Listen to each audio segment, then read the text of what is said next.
Good morning. I have the wonderful privilege this morning of presenting several United Methodist Women's Mission Recognition Pins.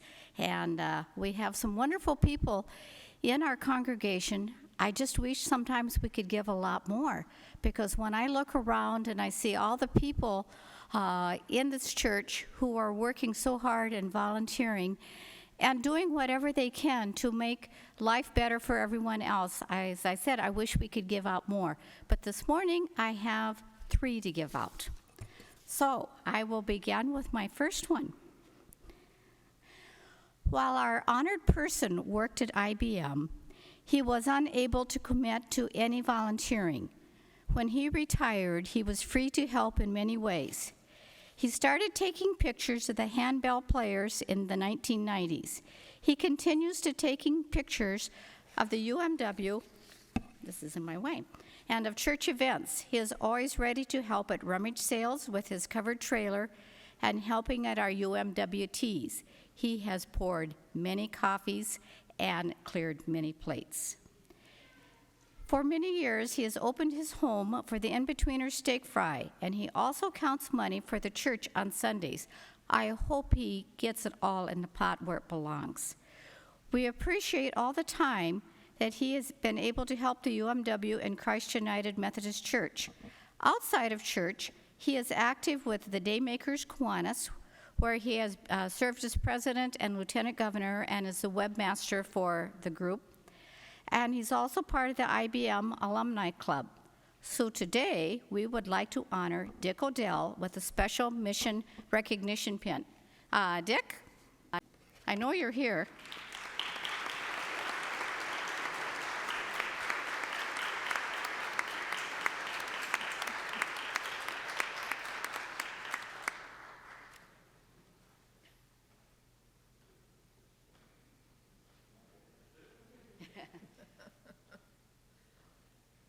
It's a long way up. There you go. Ooh. And thank you. Thank you for all your help and everything that you do for us. Thank you. And afterwards, we'll be taking pictures. Oh, yes, dear. But you will not be taking them.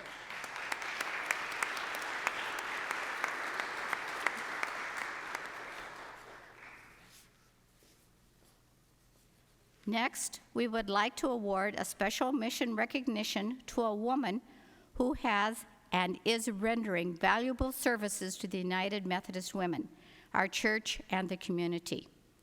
As an active member of the Sunday Circle, she has lent her talents of creativity, public speaking, and enthusiasm in promoting such events as Circle's Muffin Mania and being a speaker or an MC at our unit meetings. In our church, we see her name in the bulletin each Sunday as our connection coordinator, helping to make things go smoothly with family events occurring on Wednesday nights. And I don't know what we would do without this person on Wednesday nights. And with special things as our Halloween big party that we have for the community. In the community, she has been a radio personality for 25 years. We can hear her voice on Saturdays at 9 a.m. as a co-host and producer of the informative Mayo Clinic Radio on KROC AM. She does such things as volunteering with Rochester Fest and serving on the Assisi Heights Spirituality Center Advisory Council. She is also a wife and the mother of 2 great young people. And she's also one of the organizers for the Winter Fest. While we know her by different names to fit her different roles, Tracy McRae, Tracy Jones, or sometimes people even call her Tracy Ott. We are very pleased to honor her as very special UMW mission recognition. Tracy, come forward.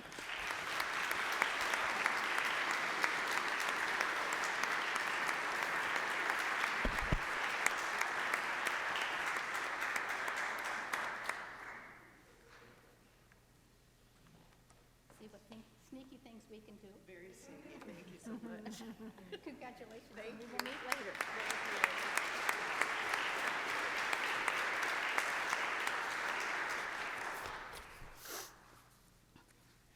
And our third award winner United Methodist Women are supported by many people, friends, spouses, and others who want to help with our money-raising events, from which the proceeds go toward mission.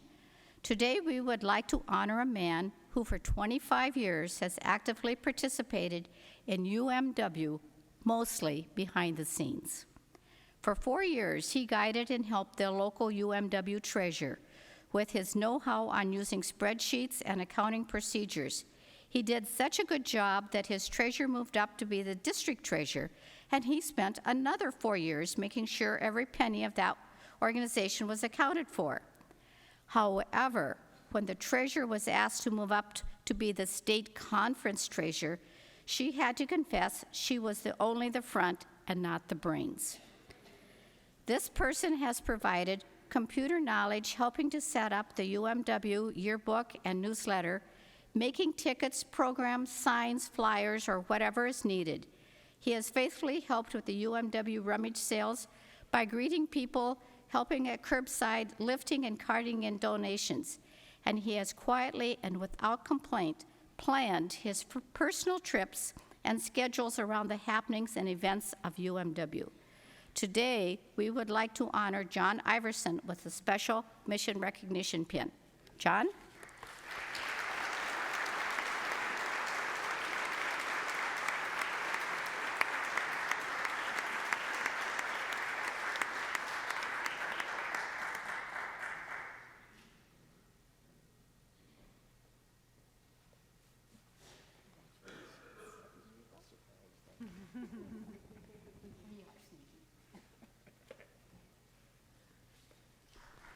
A big round of applause for all of our awardees. And thank you. And as I said, we have so many more. Be thinking who you want to nominate for next year.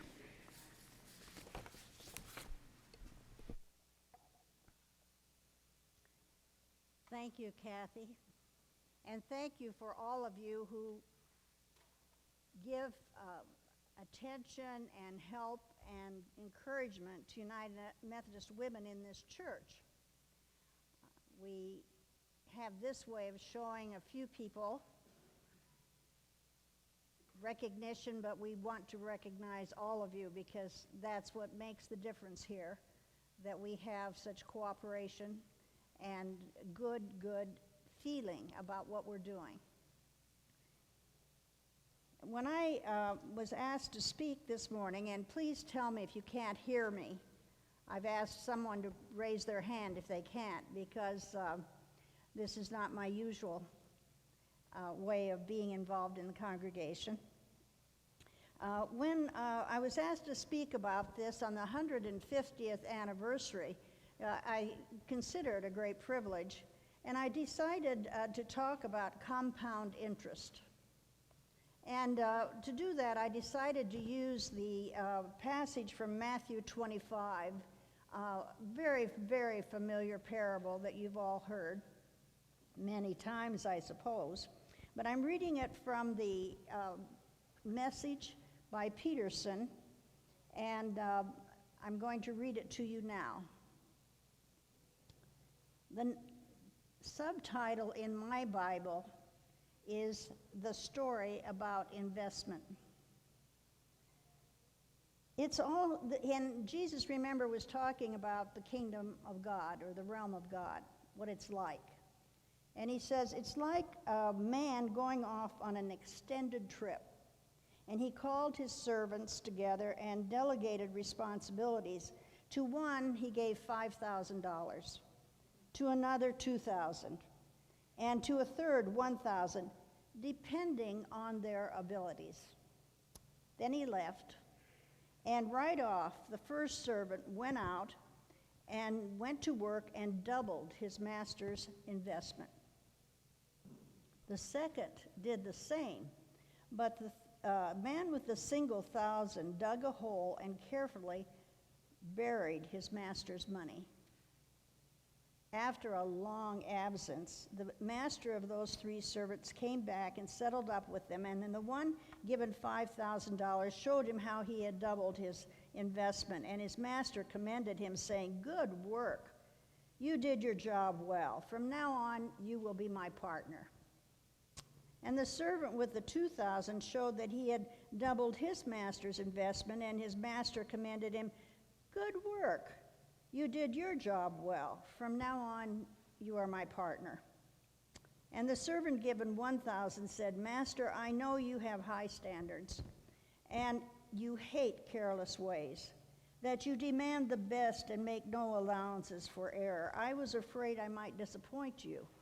So I found a good hiding place, and I secured your money, and here it is, safe and sound up to the last cent." Well, the master was furious. He said, "That's a terrible way to live. It's criminal to live cautiously like that. If you knew I was after the best, why did you do less than the least? The least you could have done would have been to invest the sum with the bankers, where at least I would have gotten a little interest. Take the 1,000 and give it to the one who asked the most, and get rid of this play it safe who won't go out on a limb." As I thought about this parable and what Jesus was trying to say, I really can say with confidence, I think, that Jesus wasn't making any judgment about how much each of the servants got. The success was not made on the amount they had, but what they did with it. And I think that he was using the story to say to that time and those people and us today that God has great expectations of what we can do with what we have been given.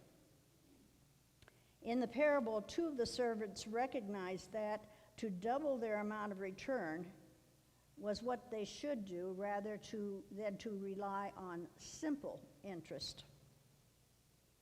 Now, anyone who knows me well would not expect me to talk about financial investments. I have never yearned or been asked to be a treasurer of an organization.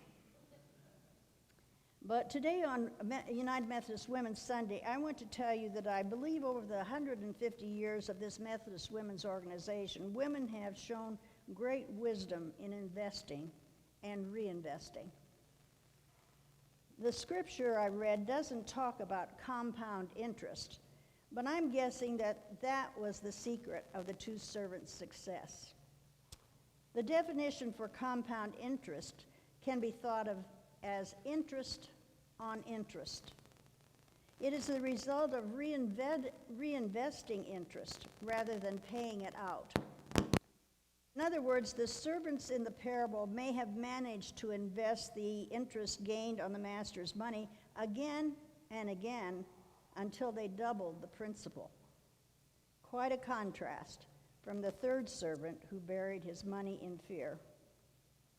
As you've heard this morning, it was in Boston in 1869 that the 8 women decided to form the Women's Foreign Mission Society.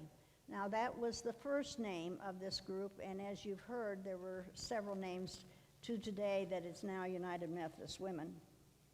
The reason they decided to form this group was that they had gone to the then Methodist Mission Board asking to send 2 women to India to work with women and children because of the suffering they had heard was happening there. They wanted to send a woman doctor to work there. But at the time, the Methodist Mission Board, made up all of men, refused to send a woman. And so they decided, well, we'll raise some money and send her ourselves. And they did. In fact, it happened that in the very next year, they sent Clara Swain and Isabel Thoburn to India. And those 2 women, as single women, were the first English-speaking missionaries to go from our church. This focus on work with women and children became the mission focus of our society, women and children all over the world.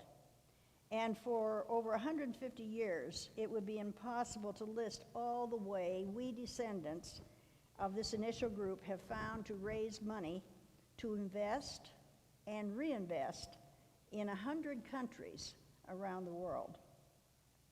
Now, you've heard this morning from Aileen many of the ways that we have done this as a world organization.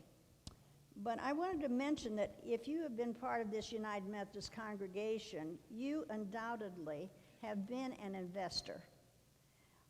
With our annual nuts and cookie sales, the rummage sales, selling brooms, having dinners that we've charged for, gathering used shoes to sell, bazaars of years gone by, have all been duplicated by women's groups all over the world throughout this 150 years. Annually now, we raise $20 million internationally for work with women and children in the world.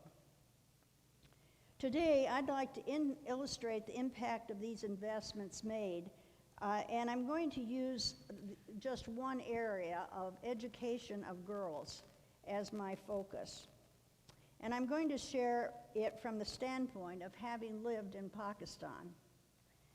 Some of you will know that Christ Church supported my husband and I and 3 children when we were United Methodist missionaries in Pakistan from 1965 to 74. While in Lahore, Pakistan, our family lived on the campus of Foreman Christian College, and it had been founded for male students in 1860, at the time when India was not divided. A Presbyterian missionary named Foreman was responsible for this. And 100 years later, I found myself on this campus living in a home there, but also teaching political science and English as the only woman teacher in Foreman. Such institutions had been founded through the 100 years in India and all over the subcontinent. But in 1947, the massive partition occurred when Pakistan became divided and separated from India. In our early months in Lahore, a professor and his wife who had retired from Foreman Christian College many years before came back for a visit. Dave and I were invited to a dinner in their honor, and I had the wonderful experience of getting to know Mrs. Bede. As she and I talked, she described what it was like to come to the subcontinent as missionaries at the end of the 19th century. She told me the status of girls at that time had been to keep them in the home, marry them as children, and limit their movement in society. If they received any education, it was only in the home.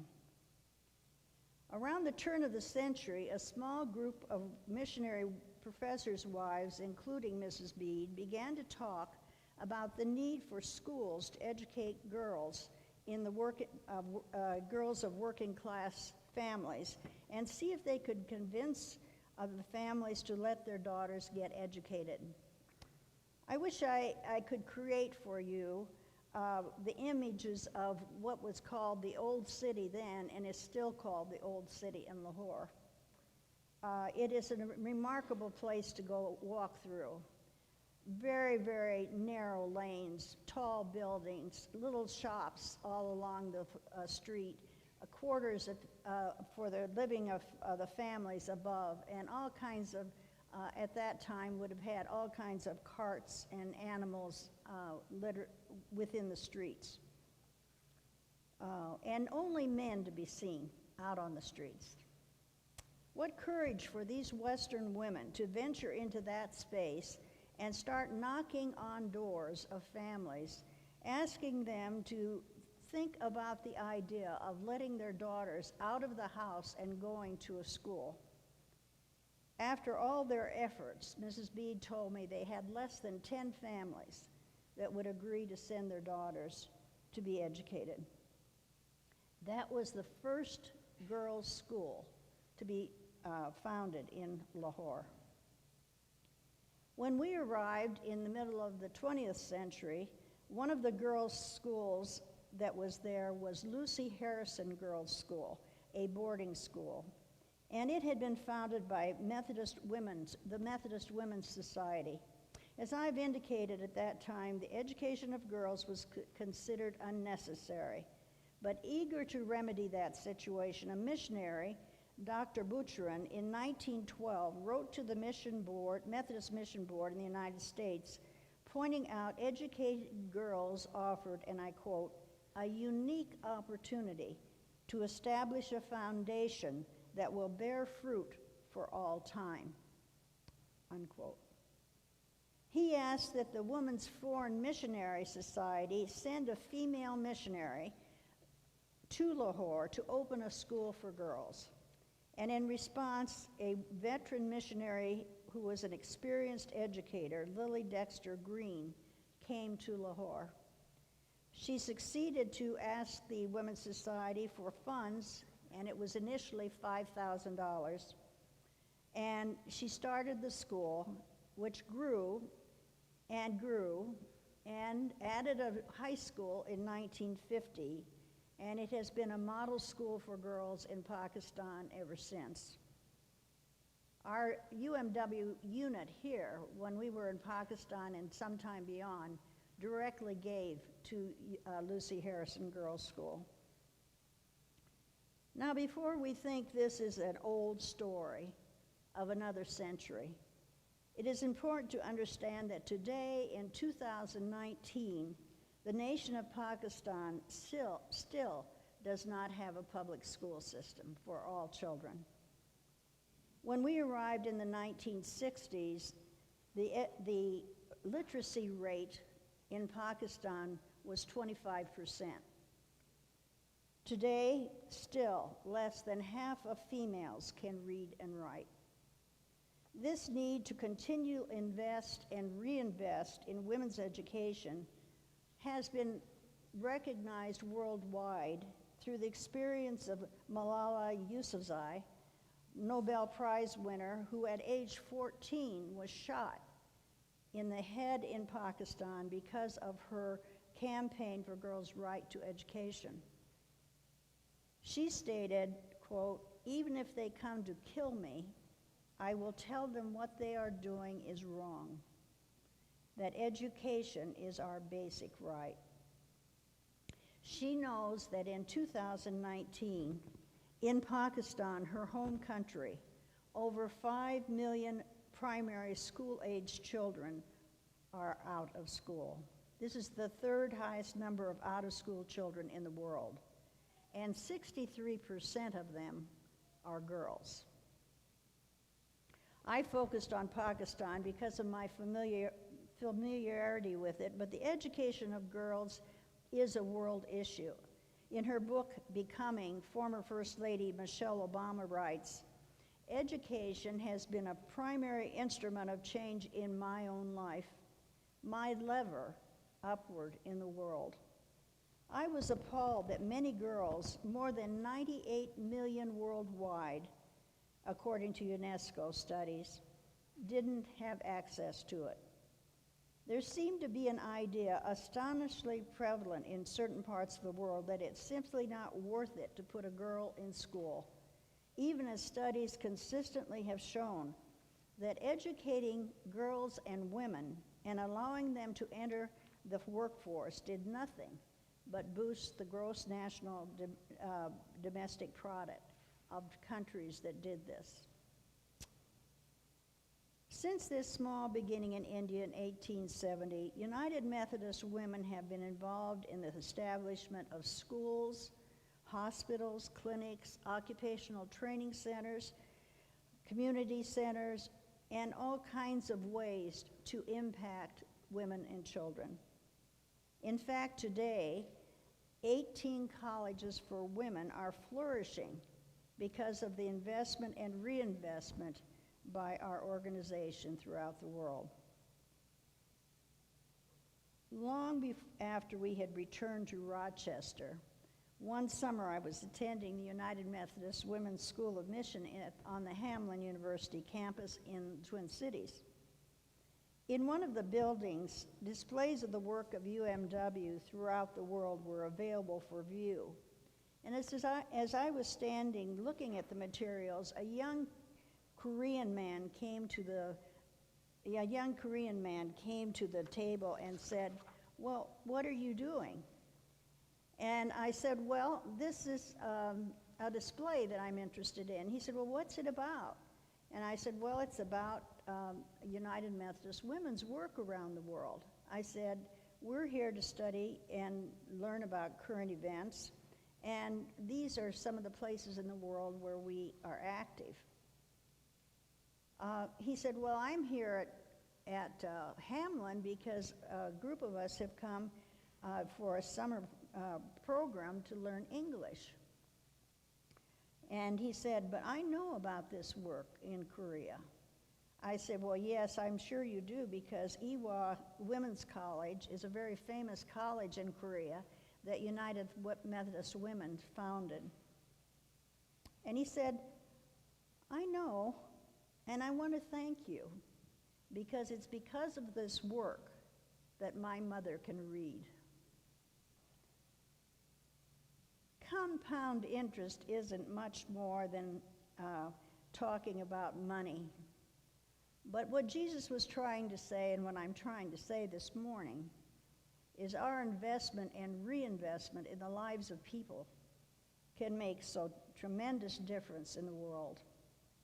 And we invite you on this 150th year of celebration to join with us in finding new ways to invest lives in Rochester and around the world through United Methodist Women.